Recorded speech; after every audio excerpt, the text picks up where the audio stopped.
listening to Hooked on Startups, where every week you'll hear from some of the most talented, inspiring, and successful entrepreneurs who shared their real-life stories, how they overcame challenges and failures, and how they mastered success. Get ready for some of the best business tips, tricks and tactics, and some frank, unscripted discussions. Here's your host, Matthew Sullivan. First of all, I'd like to welcome you to the Hooked on Startups podcast. So fasten your safety belt, scream if you want to go faster. And Oz, you are it says here I've got your resume, it says you're a passionate entrepreneur, multiple seven-figure business owner. Now, does that mean you own over 1 million businesses? Because I would imagine if you owned 1 million businesses, you'd be pretty busy.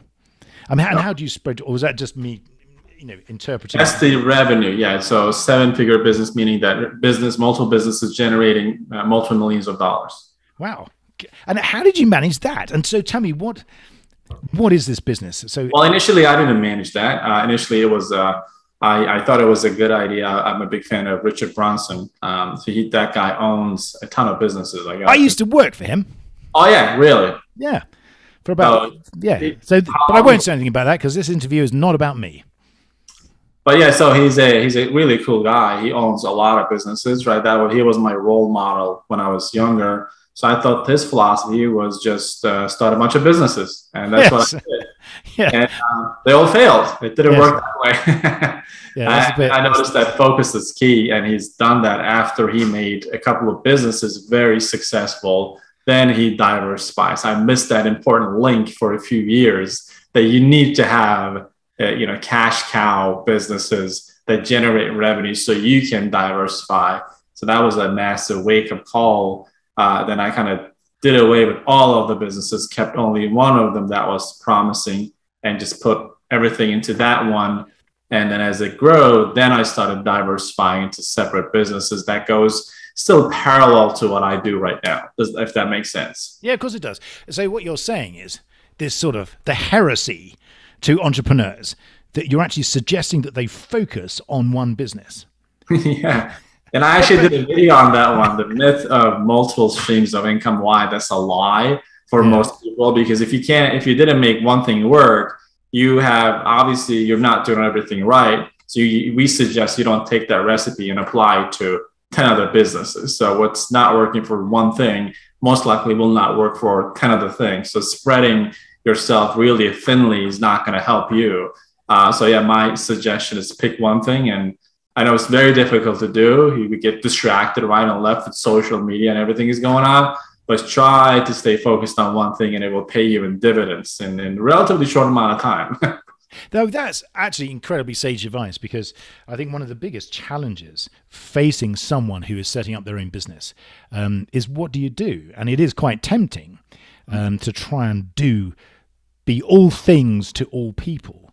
So tell me a little bit more about how you started out, as you mentioned earlier, about seeing Richard Branson as this icon of success, where you had all of these different Virgin companies. How it's actually quite difficult to replicate that, and what brought you to this sort of this light bulb moment that actually, if I just focused on one thing and became very good at that, I'd probably do quite well.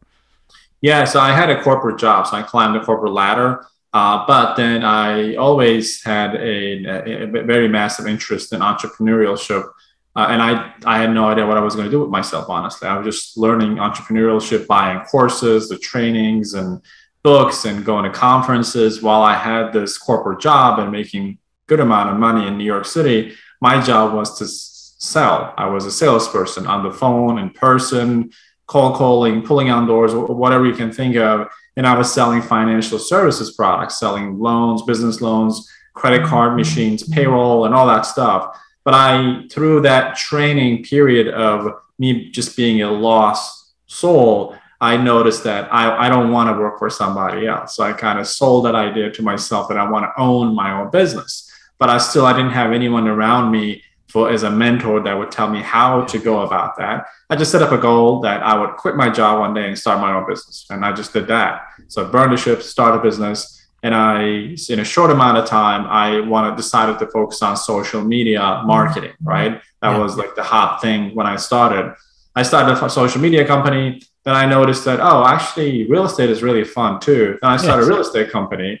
And talking about real estate, a friend of mine said, you know what, why don't you just do coaching as well? That would really help, like coach people. I'm like, that's a bright idea. I started a coaching company. Then a relative of mine, during dinner, he said, you know what, I have this bright idea. I'm just missing funds a little bit, just only like, $1,000 or so. I want to start a manufacturing company or manufacturing these tiny, trailers, caravans, right? I'm like, oh, that's the right idea. We should partner up. And I started that too, right? Then, so we have these like 4 companies. They are technically functional on paper, and all of them require marketing, customer service, and all of that. And slowly we started acquiring customers. I'm like, oh, geez, what do I do now? Which one do I focus what? And within each one of them, you have different options. Do I focus on Facebook for marketing? Is it LinkedIn? Is it Twitter, YouTube? Then that even got me more spread out, right? Though with one of them, we're trying YouTube, with the other one, we're doing LinkedIn. Then you got to keep up with how LinkedIn works and all the things that change about it. Then, how do we accept payments actually? Well, that's kind of important. So we got to figure that out. So fast forward like 6-7 months, I burnt down. Yeah. Like I was putting in 18 hours a day, not knowing what I'm doing, missing meetings, missing customer calls, and all that stuff. I'm like, this is madness. I just want to go back to my job. At least they get one thing, and I was just doing that fine, I think, right?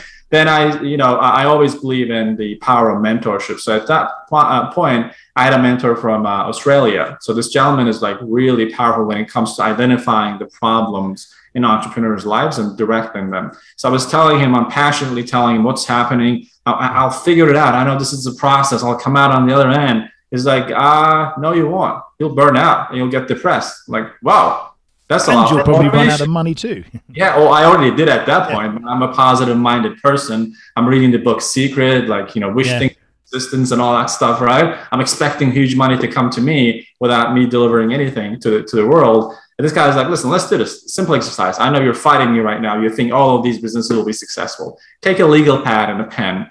Make a list of all the businesses, write down how much time you're spending per hour, per day on each one of them, and how much revenue they're generating.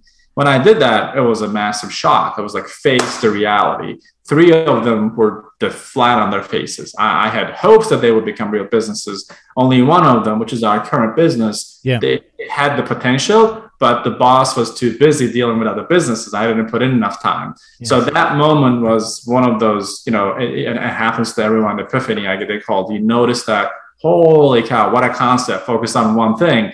Although I'm sure so many people have told me before that focus on one thing, I totally ignored it because I was fixated on the idea of becoming the next Richard Branson. And I'm like, well, if he did it, I can do it too. Without really looking into how he did How hard can it be? Exactly. To become a billionaire. It can't be that exactly. So, and there's so many of them. So that was the moment I noticed that focus on one thing and one thing only. Since then, I never let go of that idea because I never want to go back to the period in my life. Yes. There's just a lot of pain associated with that period. And it is because you feel terribly busy and terribly fulfilled in some respects. But, at the end of the day, when it's 3 o'clock in the morning, you feel this is the life of the entrepreneur. I have no family time. I'm not making any money, but I'm incredibly busy and I'm building this, this network of companies. I'm building an empire. Right. And in fact, all that's happening is you're just hemorrhaging cash. And your wife and children will end up hating you. So it's funny actually because I remember going through the same sort of process where you want to have, you get jealous of all these people that have these great ideas. You go, I want to do that too. God, that's a brilliant idea. Hang on, can I do that as well? And you end up with this sort of feeling that you want to collect these businesses, and you just become rubbish at all of them.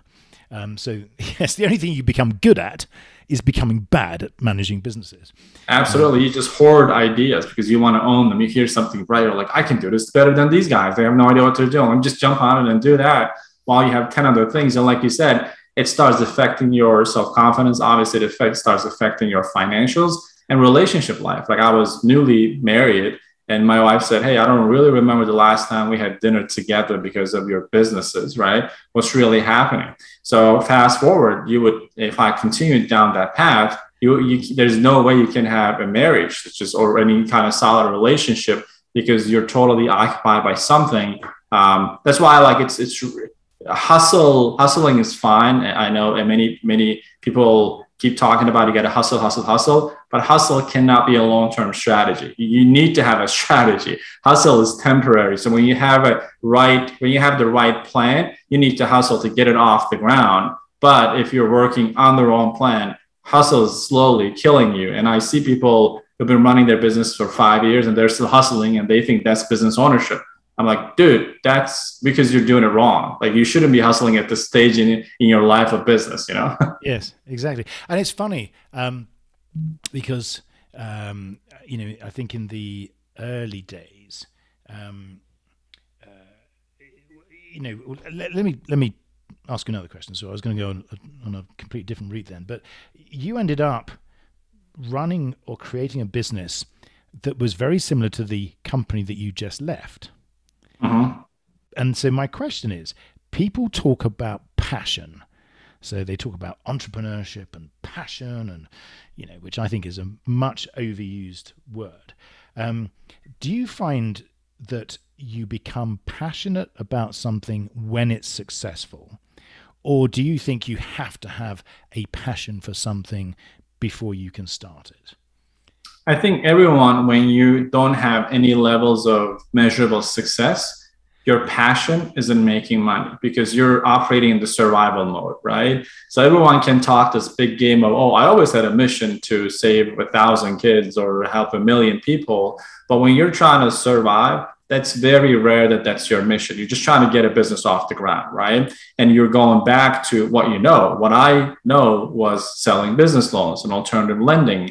But what I haven't noticed is that what served me really well as a salesperson was also an amazing industry as a business owner too. So you can't just explain that by passion. It's a lot of research to find out I was passionate about saving myself and my family from financial ruin because I came from a low-income family, and my father came from a low-income family. My grandfather came from a low-income family. So I was trying to break that, if you call it curse, cycle, and be wealthy, the cycle, right? So that was my passion. No, it wasn't to serve humanity or anything like that at that point. But when you start becoming successful, your passion, your desire shifts too. Now you notice, especially me, I've noticed that, hey, I make a lot more money when I solve real serious problems for people. Yeah. If I create or design or redesign or re-innovate my product to help these people get better, faster results, the second order of consequences of that is me making more money.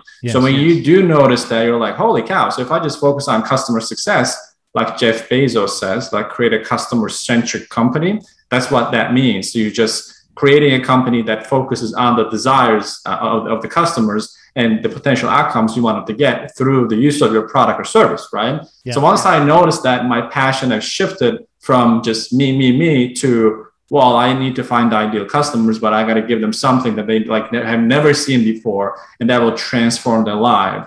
So then that becomes, I think, going back to your point, the whole passion thing has stages, right? So it's very rare for someone to claim that they're passionate about building the next Facebook when they're going through a massive financial trouble, because you can't just ignore that. There's an elephant in the room, right? Yeah.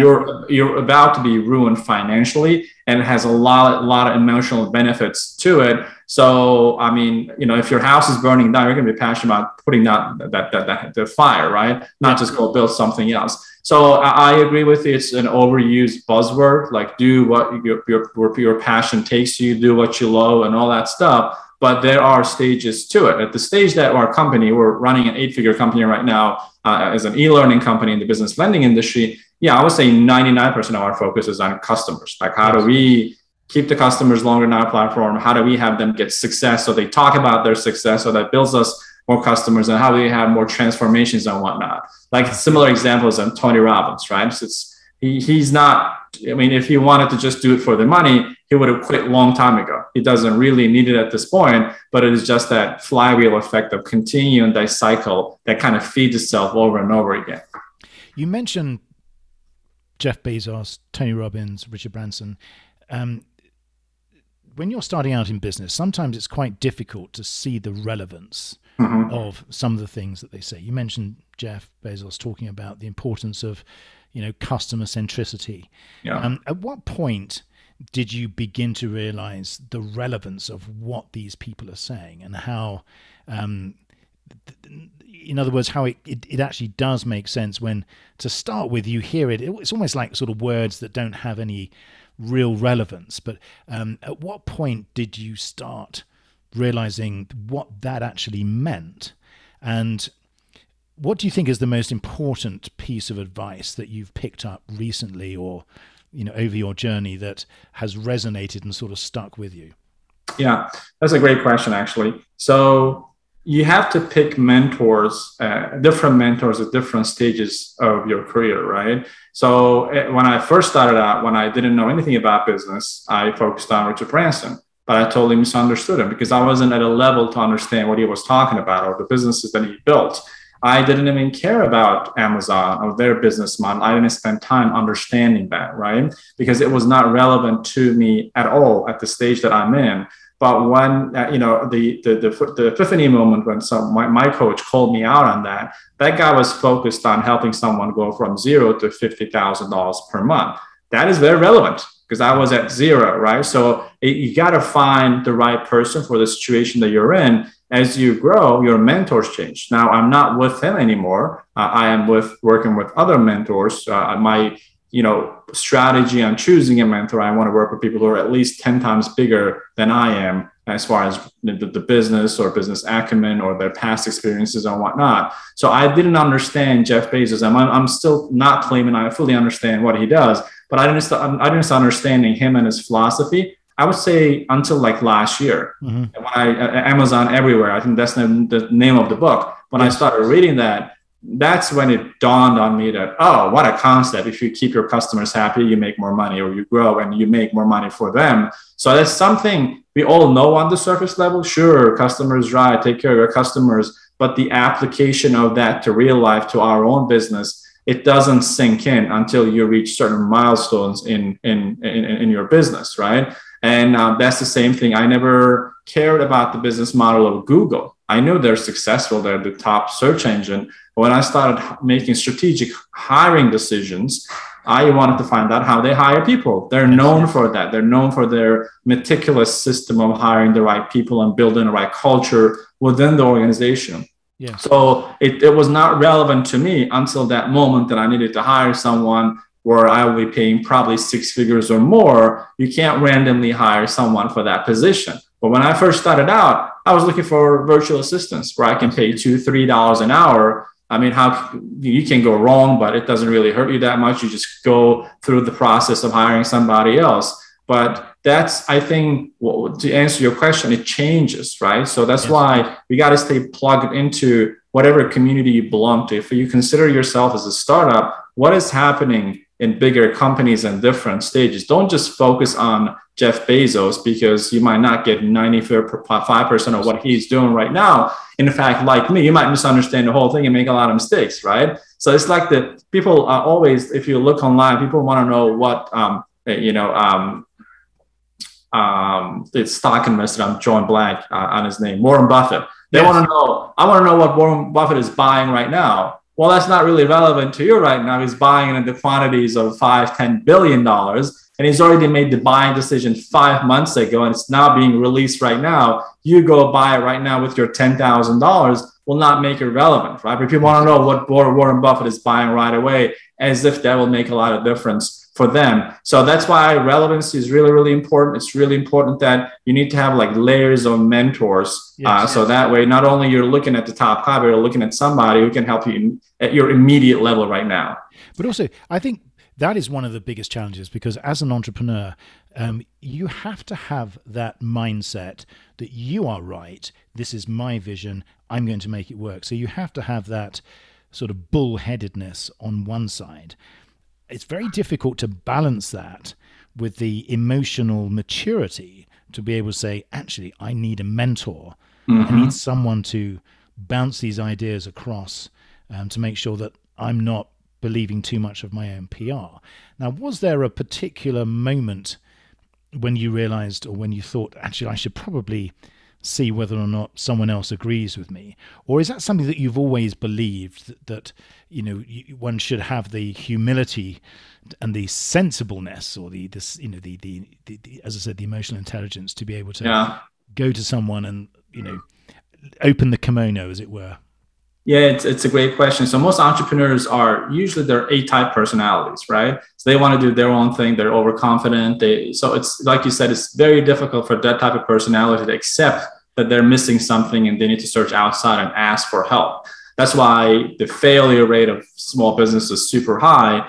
A lot of that, the product is important, location is important, what you do is important. It starts with the entrepreneur, because your business is a reflection of who you are and your lifestyle and what you do, right? So I had, for a very long time, I would have the mentors, but I would not really apply what they teach me. I would fight them. Like, just think of this scenario. I hire this mentor to help me. They try to help me, but I would try to sell them on my version of the plan and why that's a great idea. They'd be like, yeah, we respect that. But what you're not seeing is that it's not freaking working. Yes. You're like, no, it's not working right now, but it will work in 6 months. And so it will be like, I went through a few people because I would always try to sell my idea to them. Were you waiting for the person who gave you the advice that you wanted to hear? Absolutely. Yes. It wasn't until I found my style of, because we all have similar personalities, but different personalities, right? My style of mentorship is to have someone who's going to call me out. Yeah. If someone is going to give me a pat in the back, and I don't need motivation. I don't need like a motivational type of mentor. I need someone who can be like, Matthew, you're wrong. Here's why you're wrong. Now go back and fix it. So that way I can go back and logically think about it and be like, oh man, he's right. But if someone is like, dude, I love what you're doing. This is awesome. Yeah, keep doing it. You'll be fine. That's the worst kind of mentor for me, because I don't lack the motivation. I usually just resist too much on my own idea. Someone needs to kind of hit my head and be like, dude, like, just time to wake up. You've got the motivation and the momentum. You just need the science behind it. And now, is that something, because you talked about earlier, some time ago, you had this idea to set up a coaching company. But in your business today, is that one of the key sort of pillars when you work with people, to deliver truth and no holds, no frills, methodology? So rather than, and how would you say that you compare to the traditional sort of, coaches who try and, I'm not talking about specific mentors, but the coaching industry as a whole seems to be filled with a certain type of person who may not be predisposed to deliver the truth. Yeah, so that's an awesome point. That's one of my problems with the whole coaching industry, right? What's happening in the coaching industry? Everything is about making the other person feel good about themselves, their current situation, and what's happening right now, and this positive, bright future and outlook. I try really hard to separate myself from that crowd. Maybe certain individuals need that, but if I were that type of mentor, I would be conflicting with my own personality. In return, that would not be transparent. That would not be authentic, right? So if you ever watch any of my webinars or trainings, it usually starts out with, listen, this is not for everybody. Yes. I'll be really, really direct with you and tell you what's working, what's really not working. And if you are really like soft skin and you cannot tolerate hearing the truth, this is probably not for you. Because I do weekly calls with my customer network. It's a rapid fire Q&A session, right? Yes. That works. We've been doing it ever since we launched this product. And they for a straight hour, they just ask me anything. I just provide answers, right? Yes. But that's with that consensus that I can, for you to, if you give yourself the freedom to provide someone a direct response that will help them, that saves so much on the BS and also on the time, because I'm not concerned whether I'm going to break their heart or not. If they know me, they know that my intention is not to target or attack Matthew personally. My intention is to help them with the question they ask me, right? Yes. So over time, we started attracting people who see it that way and repelling those who are a little bit more on the sensitive side, or they need traditional coaching who would just make them feel good. Because my call to action is, if you're at point A, you're not happy, I'm not going to motivate you to stay there. You got to go to point B. You got to define that. If you can't do it on your own, well, you need help.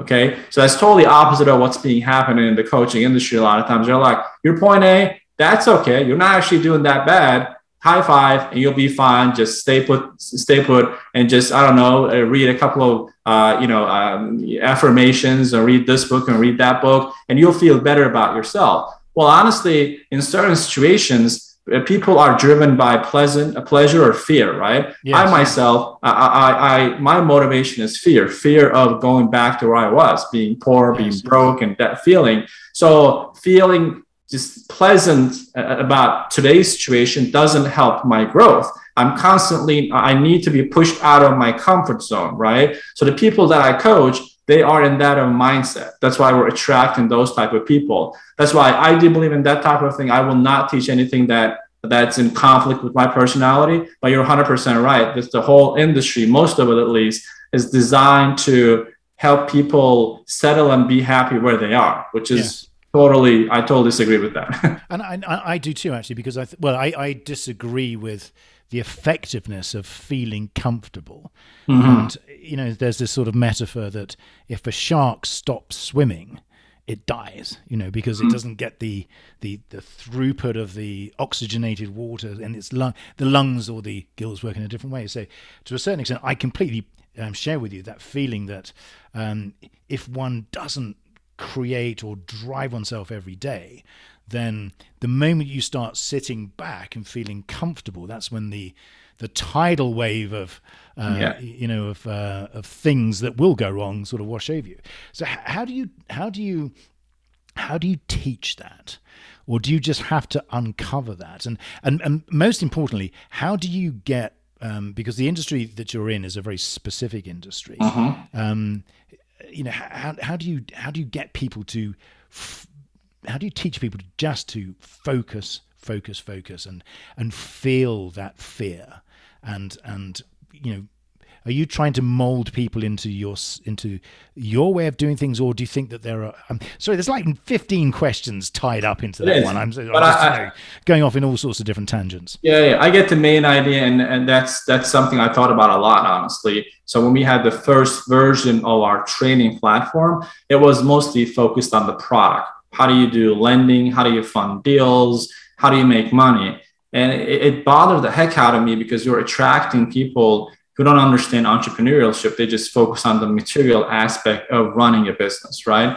I said, something is very wrong here. Like, I can teach the mechanics of how to fund a deal and make a lot of money, but if someone doesn't understand how to think like a business owner, if they don't understand the concept of consistency or compound interest of time put into an effort, or single-mindedness on one topic, or focusing on one thing, everything else is kind of temporary. Like, I can teach somebody skills, but I can't teach them the principles, right? So yes. It's very difficult. Like, it's like, at this age, I'm not going to bring someone and try to teach him, lying is bad, don't lie, right? It just comes with the package, but I can teach them how to, do funding. So on the second version of what we call the blueprint, the training, the beginning of the training, the first 5-6 lessons is all about mindset. I said, listen, you're dying to know about the product, but unless you go through this part and kind of digest it, you will never be successful long term. You're going to have this roller coaster effect. You're going to be successful. One day it's going to go down.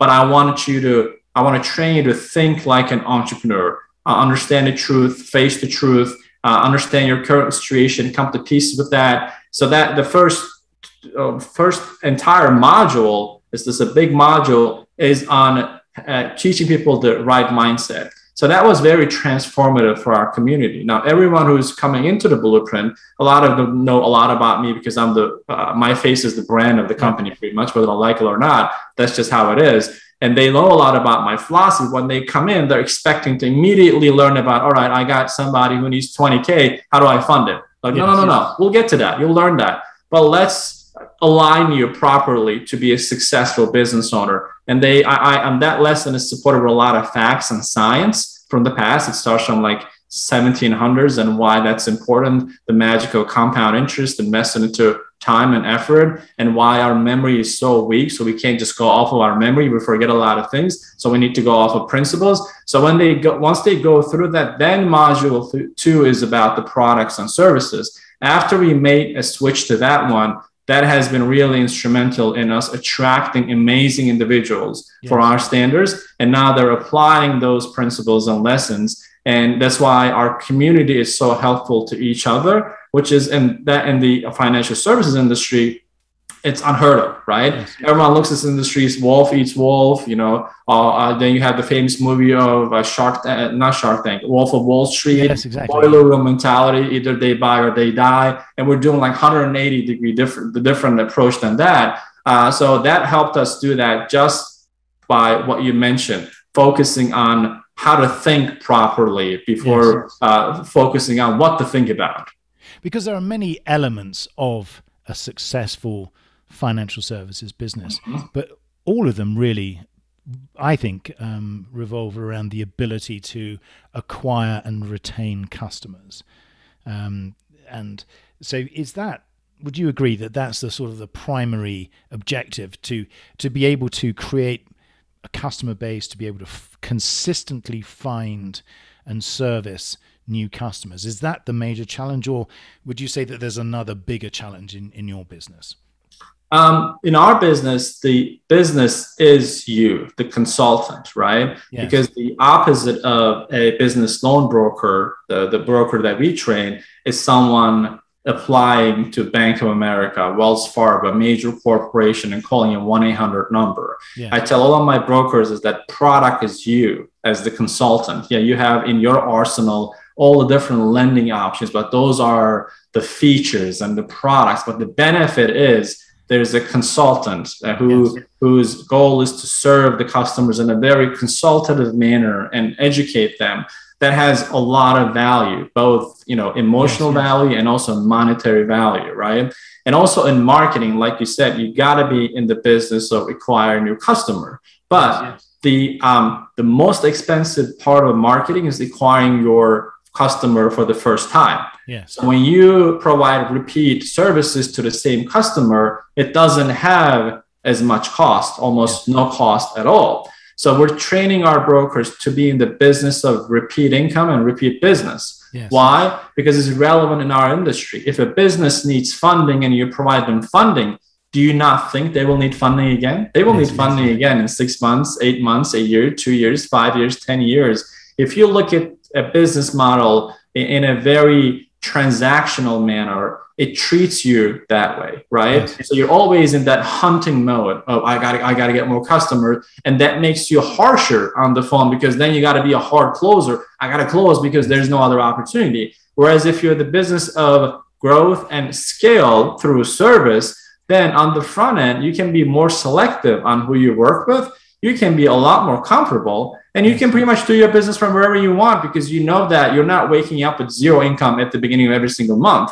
Because we have options that pay your residual income, repeat income, and average. We know, statistically speaking, a small business needs funding up to 3 times a year. So technically, if you have 10 clients, nothing major, that's 30 loans that you can fund, as long as they remember who you are. Absolutely. That's why you need to invest into your personality. So there will never be a situation where someone will confuse one of our brokers with some guy from Wells Fargo, right? Because that's just a phone number. I'm not saying they're bad or anything. It's just that's the value. I can tell it's it's personality as opposed to sort of the mass manufacturer. And just a slightly different question. I mean, here we are in August 2021, sort of either post-pandemic or mid-pandemic, or right. Depending on your view. How have you seen your business change in terms of the demand for financing and the type of people that are looking for financing today compared to where we were, let's say, 12, 14 months ago, before the pandemic really took grip? So obviously, I don't think any of us have been through a pandemic before, right? So there's no past data, at least in relative past, for us to compare and prepare for it. So when it hit us, we didn't know what was going to happen. Is it going to affect us in a positive note, or are we just going down just like most companies? Like I had no clue. Sure. And I told my team, we're not going to change anything. We'll pretend this is not happening. We'll just keep serving the client. So we're not going to make any crazy moves because this is totally unpredictable. Yep. But we've been saying for years that most jobs are not secure. You got to be an entrepreneur. You got to have your own business. Maybe it will be more relevant through this because people will face the reality. This is exactly what happened. Most people lost their jobs and their income, and they got fired and let go from some of the most secure industries, right? Yes. So that served as a massive wake-up call. And we had a massive wave of people coming back to us. They initially checked us out a year ago. I said, nah, I think I'm doing fine. I'm getting paid 6 figures at my job. Now you don't have that anymore. You notice that, oh crap, this can actually happen. So they were right. So we experienced massive growth on the interest on the program, but also massive growth and interest of funding as well. Yeah. So the industry's been going through a period like never seen before because big banks are restricting access to the funds, just like they do all the time when there's any kind of crisis, right? That opens up, massive opportunity for alternative lending companies like us, people needing massive amount of money, cash, and they have very limited place to go to get it. Banks do not really serve them anymore, right? They want to wait until everything is calm and they're going to hear from the Fed. They're managing risk, aren't they, primarily? Yeah. So, which is understandable. They're publicly owned companies, so they need to manage their risk and all that stuff. But we don't have to deal with that. So that's creating massive opportunities both for us, but for the brokers to come into the platform because, well, every business is hungry to get cash right now. Yes. Yeah. And again, do you see the pandemic permanently changing the way that we do business? Or do you think, and the reason I ask this is because the people that you work with have found themselves in a position where they weren't anticipating being out of a job or looking at this. And the ability for us now to run businesses remotely and to grow businesses remotely. Do you think that this is the beginning of a significant change in the way that businesses do business? In certain aspects, yes. In certain aspects, no, honestly. So people have very short-term memory. If this is the end of pandemic, it hasn't been a massively long period of time, right? It hit us. We were done in two years and done. 5 years from now, I think barely anyone will remember the consequences of what happened. Life will go on, right? Yes. But if this is still going on and we're in the middle of it, that's a different story, right? So people remember the plague or 2008. Yes. Those of us who can cast their minds back to 1462. Yes. You're right. Everyone still, they know what it refers to because it left a massive mark on humanity, right? Most recently, 2008 recession, it took almost a decade to get through. That's why people still remember that. Although we can discuss how much they learned from it, that's a different story, but they still do remember it. That's how I look at it. I'm like, if this is the end of it, this is pretty short. I know we lost a lot of people. A lot of people's lives have been impacted, but I don't really foresee any major pivot. Yes. Maybe on the topic you mentioned, they're more acclimated towards working virtually than putting themselves in an office. We're 100% virtual right now, but we made a decision prior to pandemic. Yes. Now it just turned out to be the right decision, and we'll stay remote as long as we can, depending on the size of the team. I think people are going to be adjusting to a hybrid model. They're going to want to have their key players in the office, everyone else remotely, and change to that structure. But as far as how they do business, I don't foresee any long-term massive changes. Yes, it is an exciting time, though, just for entrepreneurs and smaller businesses, because I think there's a new layer emerging where people can build businesses without having to go through that same expense of getting offices. So I think there is, that sort of gap has been created, which is quite exciting for entrepreneurs. But absolutely. When you think about what's happening the past couple of years, before Regis's and WeWorks were around, you needed to get yourself on a lease for 5 years to 10 years to get an official office. Then people noticed that's crazy. I don't know how long I'm going to be around. I might not need it. Then that gave birth to WeWorks and Regis's. Right now, people notice, maybe I don't even need that. I just need to invest. That's a transition away from that. You see those companies are kind of struggling financially because there's not as much demand. So this is not, I don't think this is happening because of the pandemic. This was going to happen anyways, but it kind of pandemic accelerated that process of people noticing, oh, well, this is just an extra cost. And and also the reason you needed to have an office back then, your customers wanted to see that they were giving you legitimacy based on where you're located. Right now, I can talk to somebody and tell them I'm working from home. They don't freak out. Exactly. That's the thing that I'm really pleased about. But all of these things make the sort of business that you're in, you give it a much greater chance of success, because people now realize that the leap from working for someone else in an office to working at home for themselves, that gap has now shrunk. So it's now more possible. So it must be quite an exciting time for you in terms of the numbers of people and the opportunities that you can now provide to your customers. Absolutely, because before we used to we had to paint a picture of what would have happened if they lost their job. Right now, we don't even need to tell them anything. They're like, hey, you see what's going on, right? They're like, yep. All right, so you see that. Yes. Yep. So that's brilliant. But this is all very, very interesting and sage advice, Oz. But I'm going to move on now to my questionnaire section. All right. Yeah. Now, I'm not sure if you've seen the questions. I'd actually be rather delighted if you haven't. But I have not. No. Good. Excellent. Good. So I have 10 quick fire questions here. All right. Which will remove all of the layers and show you for the person you truly are. Or they won't. Anyway, question number 1. Ozs Konar, what is your favorite word? Effort. And what is your least favorite word? Excuse. Number 3, what are you most excited about right now? Student success. And number 4, what turns you off right now? Laziness. Number 5, what sound or noise do you love? Classic music. And number 6, what sound or noise do you hate? Baby crying. I have 2 kids, by the way. I love kids. No, that's right. Yeah, it's just, God's sake, just, what's wrong now? Yeah. Number 7, what is your favorite curse word? I don't know if I can say it, but fuck. Yeah, you can. Don't worry. No one listens to this, so you're absolutely fine.